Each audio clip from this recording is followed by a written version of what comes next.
Hola amigos, hola amigas. Hoy estoy con mi querida Carmen Carmona, compañera de camino y una persona a la que yo admiro mucho. Hola Carmen. Hola, ¿qué tal, Gema? Pues la admiración es mutua, la verdad, y el acompañamiento en el camino mutuo también. Así que encantada de compartir este espacio contigo. Muchas gracias. Gracias a ti por hacernos un hueco para hablar de lo que vamos a hablar hoy, de los símbolos del ser. Justo le estaba yo diciendo a Carmen hace poco, digo, Carmen, hace mucho que no hablamos así para el canal, ¿de qué podemos hablar? Y me dijo, oye, ¿y si hablamos de simbología? Se me abrieron los ojos así y digo, vamos con ello. Pero bueno, por si aún no la conocéis, os tengo que contar que Carmen es investigadora de la consciencia para la fundación que se llama de esta manera, Fundación para el Desarrollo de la Consciencia. Además, Carmen es coordinadora y docente del máster Consciencia y Ser, patrocinado o auspiciado por la misma fundación. Carmen es una gran investigadora. A ella le gusta, cuando coge un tema, mirarlo hasta el fondo. Así que hoy yo espero que nos cuente muchas cosas de los símbolos. Carmen, para empezar, ¿qué es un símbolo? Bueno, el símbolo es algo que de alguna forma es innato a la propia naturaleza humana, lo que es el lenguaje simbólico. Los seres humanos pues, nos comunicamos, necesitamos pues, convivir, ser sociales, no somos entidades aisladas. Y en esa cuestión de poder ser parte de una comunidad, de un grupo, pues el lenguaje surgió como especie pues muy tempranamente, ¿no? Nuestro cerebro está preparado, pues esas áreas de Broca y Wernicke, pues para la comprensión del lenguaje, para la articulación del lenguaje, nuestro propio aparato fonador. Somos seres, una especie de comunicación, pero esa comunicación pues también como especie es mucho más sofisticada que en otras especies animales, ¿no? Nosotros tenemos esa capacidad del lenguaje verbal, por supuesto, a partir de que surge la historia, porque en la prehistoria no existía la escritura, pero a partir de que surge la historia, pues vemos cómo también se hace escrito el lenguaje, ¿no? Y se va sofisticando cada vez más. Pero antes incluso de que esa palabra pudiera emerger a la sofisticación que entendemos ahora o la escritura, ya existía como una base o como una raíz, una forma de comunicación ancestral y emergente de la propia naturaleza humana, que es ese lenguaje simbólico. Hay muchos tipos de simbología, evidentemente nosotros nos referimos a ese lenguaje del ser, es decir, a ese simbolismo de lo espiritual, y en este sentido hablamos de símbolo como una especie de código o de lenguaje que nos habla de una realidad espiritual a través de una realidad fenoménica, es decir, de los fenómenos o de las cosas que podemos ver en la propia manifestación. Como comentábamos, por ejemplo, un río es una corriente de agua, pero si es un símbolo, tiene otros significados, o un animal, o un número, una forma geométrica, etcétera, etcétera. Un poco es por ahí, creo yo, para entender un poquito lo que nos referimos con símbolo, ¿no? Carmen, ¿símbolo es lo mismo que arquetipo? Bueno, el símbolo es una cuestión, podríamos decir, más primitiva, más básica. Yo creo que el arquetipo es un conjunto, es una configuración. Cuando hablamos de arquetipos siempre nos vamos rápidamente a Carl Jung, que es el gran autor y el gran estudioso de esos arquetipos, pero que en el fondo hablan de lo mismo, de realidades que nos llevan a una realidad mayor o profunda a través de una imagen o de un signo o de un símbolo de algo. Los arquetipos en Carl Jung pues son muy globales, por ejemplo, el anciano, el sabio, la mujer que besa, siguiendo por ejemplo a Joseph Campbell también. Hay arquetipos que son como figuras muy amplias, ¿no? El símbolo puede ser una cosa muy simple, una cosa más sencilla y es común también, desde un punto de vista es similar también porque todo símbolo tiene esa connotación arquetípica y viceversa.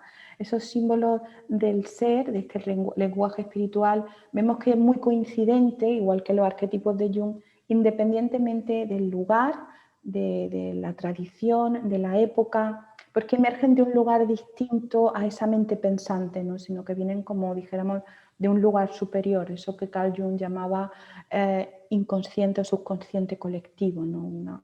Un área de información superior a lo meramente cognitivo. Igual que hay un pensamiento lineal, un pensamiento deductivo, un pensamiento lateral, ¿podríamos hablar también de un pensamiento simbólico? Sin duda.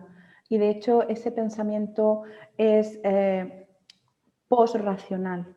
Es decir, podemos pensar que es prerracional, es decir, que se da antes de que el hombre fuera lo suficientemente sofisticado para crear otras articulaciones del lenguaje, es decir, un hombre muy primitivo, los hombres de las cavernas, por decirlo de alguna manera, pero en realidad es al revés, es un lenguaje post-racional, porque no usa tanto el lenguaje lineal y ese pensamiento lineal, sino más bien intuitivo.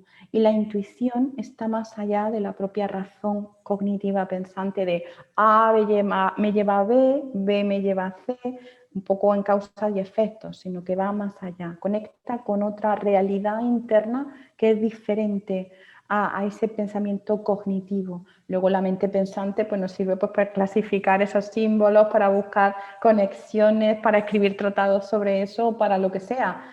Pero esa emergencia del símbolo no proviene de la mente que piensa, sino del pensamiento post-racional, en este caso, siguiendo a Ken Wilber, por ejemplo, en esa clasificación de pensamiento prerracional, racional y post-racional.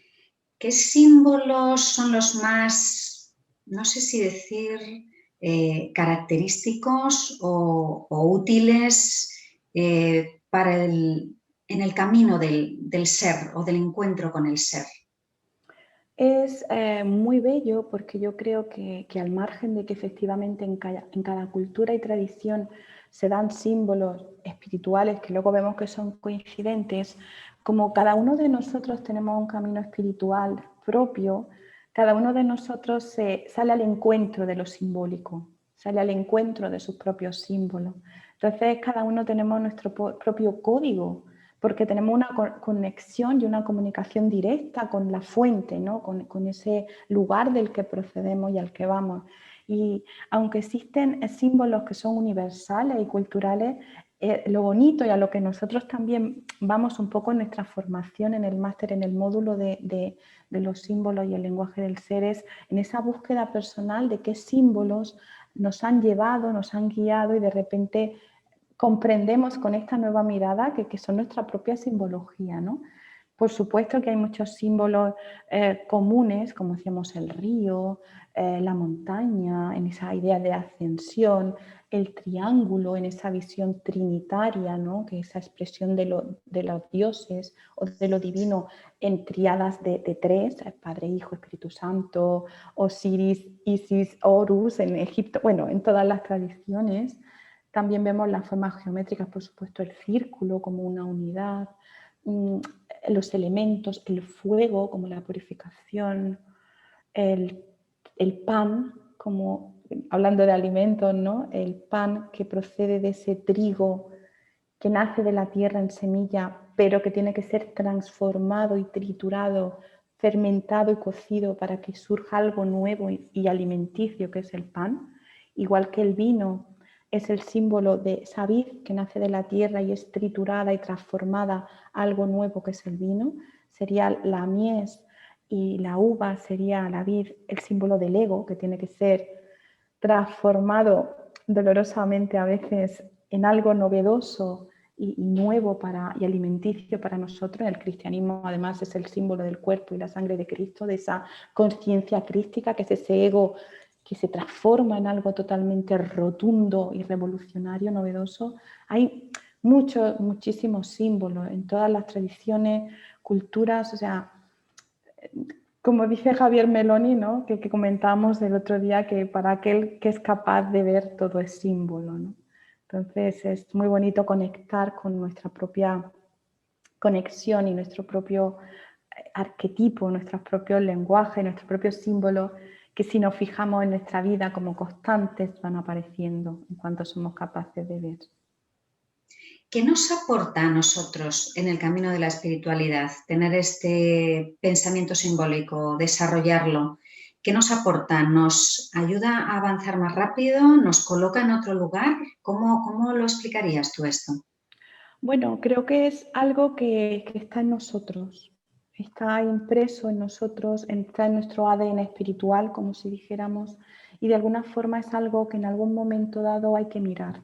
Así como el lenguaje físico y cotidiano, la comunicación cotidiana es fundamental porque nos permite conectar con otras personas, pues el lenguaje simbólico es más que fundamental, significativo, es decir, es más profundo, más real, más necesario, porque nos conecta con algo que deja al margen la mente pensante, que nos sirve muy bien para muchas cosas, pero a veces es obstáculo, y nos conecta con lenguajes que son precisamente elaborados para atajar de alguna forma, hacer como de traductor simultáneo a realidades que a veces nos cuesta. Por eso los textos sagrados se expresan mucho en parábolas, en paradojas, en relatos poéticos o metafóricos, porque es un lenguaje que nos invita a dejar al margen ese lenguaje cotidiano de la mente que piensa, de ese ruido que es egoico, ¿no? Esa mente egoica. Un poco nos ancla con una realidad más profunda y previa a esa mente pensante egoica. Es un trabajo muy bonito y yo creo que facilita la comprensión de muchos fenómenos que ocurren en nuestro día a día y en nuestra vida. Vemos como esos símbolos del ser, la vida, el universo nos habla a través de esa simbología. No se trata de ir cazando coincidencias y volvernos locos, ¿qué será esto, este número, esta forma geométrica?, sino de estar en un estado de apertura, de una apertura sincera hacia un lenguaje nuevo. ¿Se puede llegar a confundir los símbolos con la superstición? A ver, nos podemos confundir con todo. Porque, A empezar. mientras estamos aquí, a empezar. Porque como estamos donde estamos y tenemos el ego que tenemos, pues todo puede ser, pensamos que viene del ser y viene del ego, ¿no?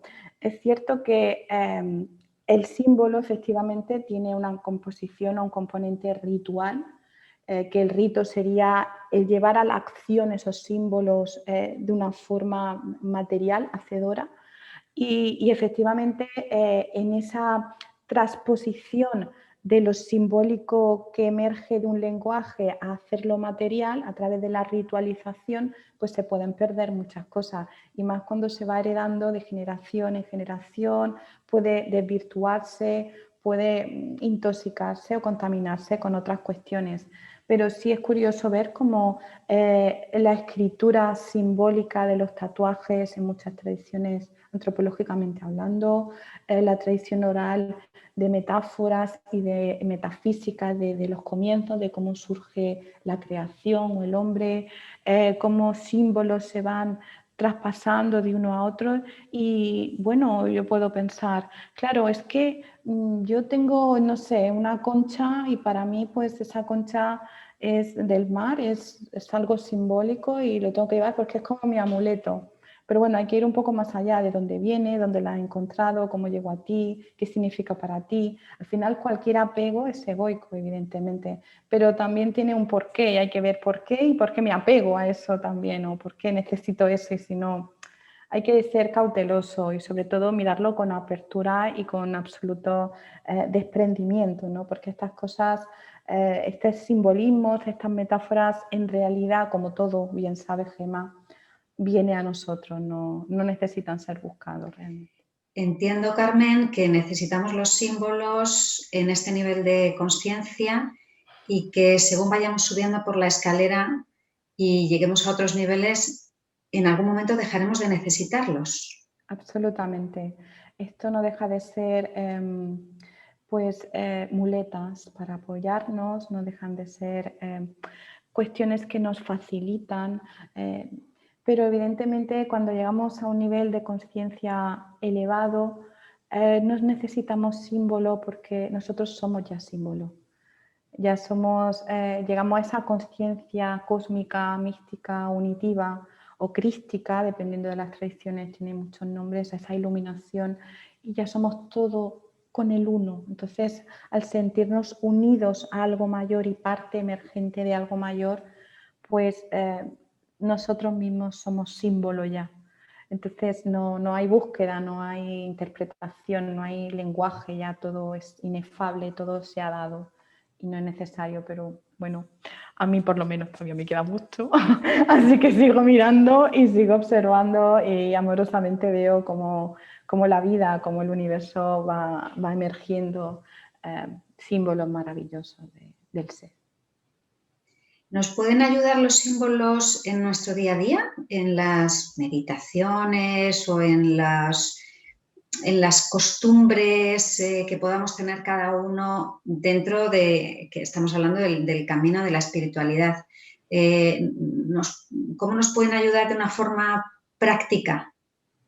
Es curioso porque hay un autor muy interesante que es el padre de la psicosíntesis, que es una mezcla entre psicología o psiquiatría y crecimiento espiritual, que es Roberto Assagioli, un autor ya fallecido, y hablaba de cómo el hecho de que algunos símbolos fueran dados al paciente en sus terapias tenían también un valor terapéutico. Tenían un valor terapéutico. De hecho, en las tradiciones ancestrales, el tatuar, el poner símbolos, el hacer símbolos como la cruz en el cristianismo, pues se le da, o los óleos en el sacramento de la extrema unción, ese aceite, esos simbolismos, esas cruces. De alguna forma se entiende que puede tener cualidades transformadoras. Evidentemente el símbolo siempre va a ser un cauce de transformación y una vía de transformación porque nos pone en un lugar de apertura. Y cuando estamos en apertura, todo es posible, estamos abiertos al cambio. Y claro, mientras no se produzca ese apego egoico del que hablábamos, porque claro, si yo necesito mi cruz o mi rosario o necesito, pues no sé, lo que sea, ¿no? Mi flor de loto o cualquier cosa o mi estampa o... Claro, ahí es el apego del ego, pero en realidad nos puede servir en meditaciones, la llama, mirar una llama en las tradiciones espirituales es muy antiguo, mirar la llama de la vela, ese fuego, ¿no? Que es símbolo de la renovación y de la consumación, y mirar una llama o el sonido de los gong o de algunas vibraciones específicas como símbolo de esa vibración primordial, pues nos ayuda a conectar porque hacen eso, hacen de traductores, de inductores hacia realidades que ahora mismo no nos cuesta dilucidar, intuimos, pero nos cuesta porque estamos en esa escalera de la que hablamos, en ese camino de crecimiento y de transformación, pero sí que pueden ser de gran utilidad. De hecho, no sé si conoces estos símbolos que tengo detrás. Estoy viendo, no veo mucho, pero estoy viendo. Bueno, no se ven mucho porque son un poquito más altos. Son símbolos que se utilizan en Reiki, justamente, en las sesiones de Reiki. Sí, tienen ese valor terapéutico del que hablaba Sakioli. Mucha parte de la ciencia más, una ciencia pues más oficial u ortodoxa habla de ese efecto placebo. El chamanismo ya sabemos que utiliza mucha simbología y mucho arquetipo simbólico y los ritos de pasaje también, de la infancia a la juventud. Y sabemos por la antropología y por otras muchas disciplinas que el efecto se produce. Ahora, podemos decir que es efecto placebo, que es bueno que yo me autosugestiono, que no sé qué, o podemos creer que el símbolo tiene pues una capacidad sanadora en sí, como decía Roberto Assagioli, o que tiene esa capacidad de ser herramienta para sanarnos a nosotros mismos, que yo creo que va por ahí un poco, para poder conectar y un poco reequilibrar como herramienta, no deja de ser eso, claro, una herramienta.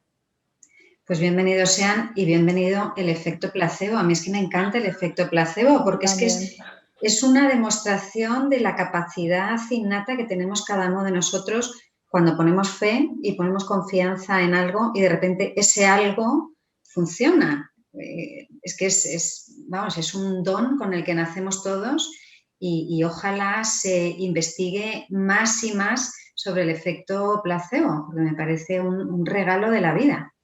El efecto placebo ha sido muy estudiado recientemente, bueno, en las últimas décadas, y se ha podido ver que realmente no solo es que mejore cuando se hacen experimentos en hospitales claro, con medicamentos placebo a los pacientes que manifiestan dolor físico, no solo es que el paciente, por creer que ha tomado la medicina, se siente mejor, sino que los parámetros médicos se estabilizan, es decir, tensión arterial, glucosa en sangre, latido, o sea, frecuencia cardíaca. O sea, estamos hablando de que no solo es una sensación subjetiva de que el individuo se siente mejor porque bueno, ha recibido cierta atención y se siente mejor y más cuidado, sino que su cuerpo físico manifiesta cambios que son absolutamente objetivos y calibrables y verificables científicamente. O sea que hay, claro, lo que pasa es que quizá, no sé, a los que se dedican a crear o a fabricar medicamentos, quizá no, para su negocio no le viene bien, pero está claro. Luego existe lo contrario, que es el efecto nocebo, ¿no? Que es cuando alguien es capaz, con su pensamiento negativo y recurrente y circular, de crear situaciones perniciosas para su propio organismo, ¿no? Que sería lo contrario del placebo, ese efecto nocebo, ¿no? Que es, bueno, todos sabemos lo que ocurre, que no deja de ser el sufrimiento, ¿no? Esa adicción al sufrimiento que genera somáticamente también pues, muchos trastornos en nuestro organismo.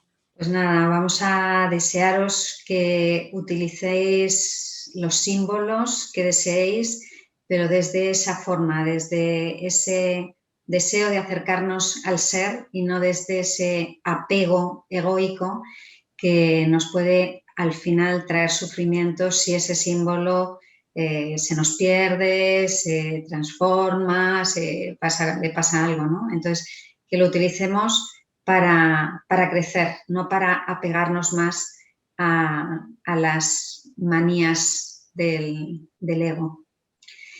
Pues Carmen, no sé si quieres añadir algo más.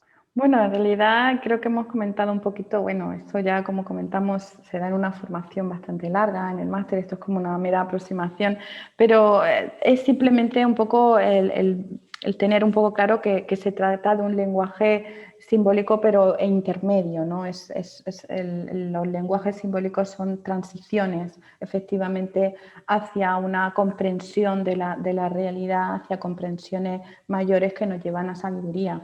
Pero mientras estamos en este momento de transición y de evolución y de crecimiento, pues tiene un valor extraordinario porque conecta en ese estado intermedio entre lo consciente y lo inconsciente y nos permite acceder a realidades que por la mente pensante a veces resulta complicado, incluso es pues un impedimento, ¿no?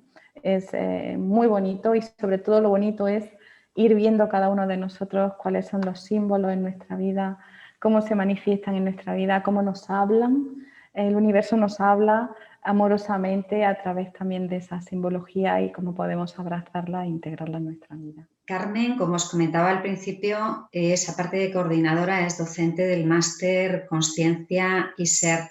Ella es de alguna manera la encargada de hacer esos puentes entre ciencia y espiritualidad. De hecho, ya grabamos un vídeo para este canal que se llamaba así, Ciencia y Espiritualidad, se acabó la pelea.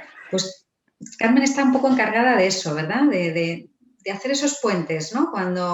Porque si no, a veces, si nos vamos solamente a la espiritualidad, a veces perdemos un poco el contacto con la tierra y algunas personas necesitan saber que la espiritualidad tiene una base científica, ¿verdad, Carmen?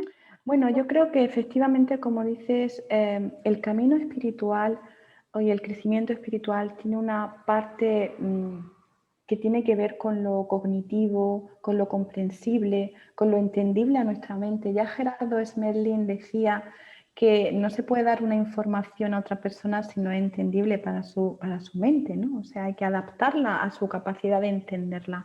Pero todo eso no tendría mucha razón de ser si después no se puede experienciar, es decir, si no se puede bajar a tierra y no podemos pues vivenciarla, ¿no? Porque bueno, como decía Mircea Eliade, la espiritualidad es la experiencia de lo sagrado. Y claro, parece que es muy difícil compaginar esa parte cognitiva, esa parte mental, esa parte teórica con la parte que es más del Batki, ¿no? Del corazón, ¿no? De esa parte de lo espiritual.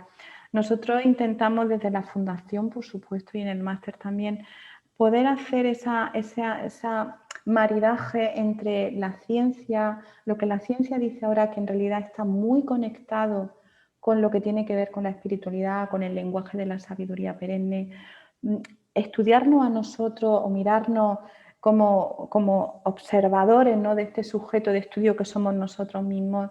En el máster usamos, como bien sabes, esa herramienta del eneagrama con Julio Bogeat, nuestro director, que fantásticamente consigue llevarnos a ese lugar de, bueno, obsérvate tú, autoindaga, mira. Entonces, creemos sinceramente que no se puede dar una sin la otra.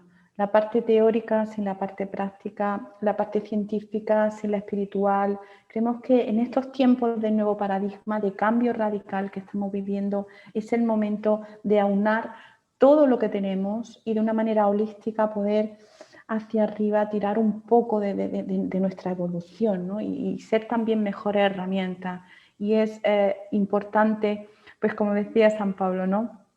Estar en el mundo pero sin ser del mundo, ¿no?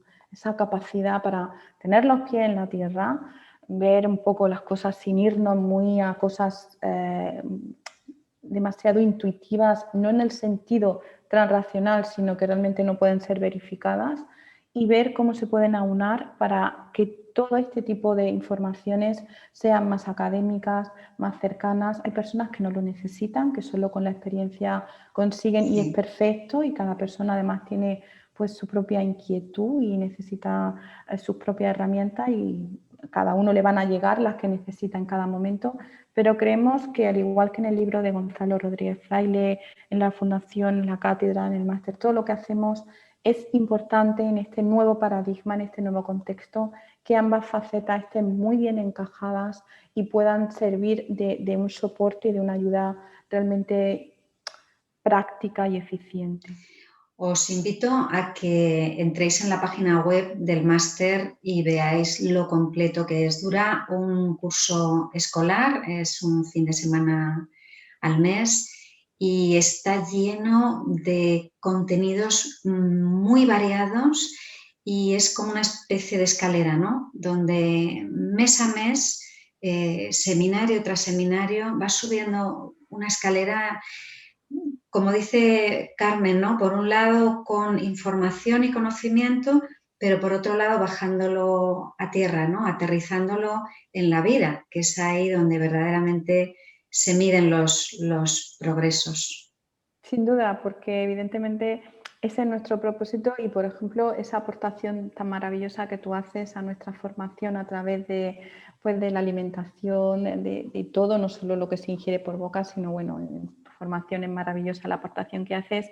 Vemos que hay una parte que efectivamente es cognitiva, es teórica, hay que verla, pero luego tenemos que aplicarla en nuestro día a día. O sea, es inevitable el tener que repensar cómo comemos, cómo vivimos, qué me pongo en la piel, cómo me relaciono con los seres vivientes o sintientes, qué decido comer, qué no, cómo decido cocinarlo, etc. Y tu trabajo es muy eso también, ¿no? Esa parte, por supuesto, que tiene que haber académica o cognitiva, porque tiene que entrar esa información, pero luego si no la aplicamos en nuestro día a día, pues se queda solo en eso, en ideas interesantes o inspiradoras, pero no transformadoras. Tal cual. Y este máster está pensado en la transformación de la persona. Pues Carmen, muchísimas gracias por este ratito que hemos pasado juntas. Encantada, como siempre. Ha sido un placer. Pues gracias a todos también, amigos, amigas, por estar ahí, por seguirnos, por querer crecer por querer seguir sembrando semillas cargadas de valores alrededor vuestro, y de eso va este canal. Así que gracias a todos por vuestra fidelidad y, por supuesto, si queréis compartir estos contenidos con alguien que creáis que le pueden ayudar, pues os lo agradecemos, os lo agradecemos. Muchísimas gracias a todos y gracias, Carmen, nos vemos prontito. Claro que sí, muchísimas gracias, Gemma, un abrazo muy grande. Un abrazo muy grande y un beso enorme para todos.